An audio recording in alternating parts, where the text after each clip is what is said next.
喺呢座城市裏面，有一群人以守正之心同創新之志，默默咁履行守護同教化嘅使命。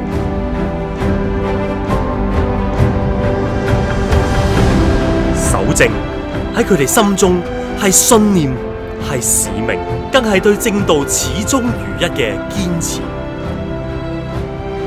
佢哋以生命至上，以愛關懷病患，全力守護圍牆內外每一條寶貴嘅生命。佢哋重視法紀，堅定築牢防線，抵禦毒品流入。佢哋關注民生憂難，竭力以專業紓解免遣返聲請者滯港問題。佢哋崇尚和諧共融，努力為非華裔青少年開拓未來。佢哋致力防罪滅罪，為性罪行治療開創先河。創新喺佢哋眼中係改變，係未來，更係確保守正與時並進嘅動力。佢哋敢於突破，推陳出新，革新沿用管理模式，以教育重塑在囚人士人生，推展多元新穎嘅更生計劃，助在囚人士修復家庭關係，善用科技提供一站式診療服務，提升醫療效率。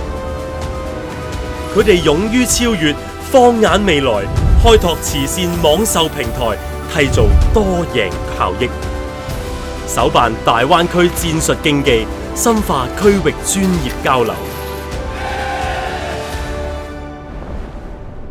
守正同創新係懲教工作繼往開來，邁向可持續高質量發展嘅兩大支柱。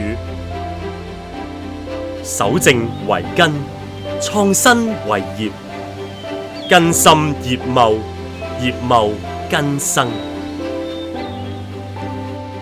香港新界總商會作為懲教署嘅緊密夥伴，亦一直秉持守正同創新嘅精神，傳承愛國、愛港、愛鄉嘅優良傳統，團結商界力量，維護國家同香港嘅繁榮穩定。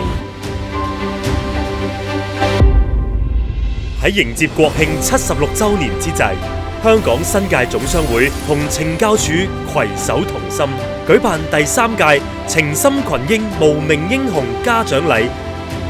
今屆嘉獎禮會特別表彰喺實踐守正同創新兩大精神方面有卓越表現嘅懲教人員。入圍名單共有23個單位，各具特色故事。經過評審團嘅嚴格遴選，今晚將會有12個單位嘅懲教人員脫穎而出。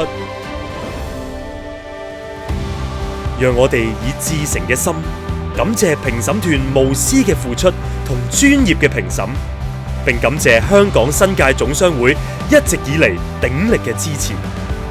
最後，讓我哋以熱烈嘅掌聲向所有情深群英致敬。情深群英無名英雄嘉獎禮2025，守護香港嘅決心不變，開創明天的腳步不停。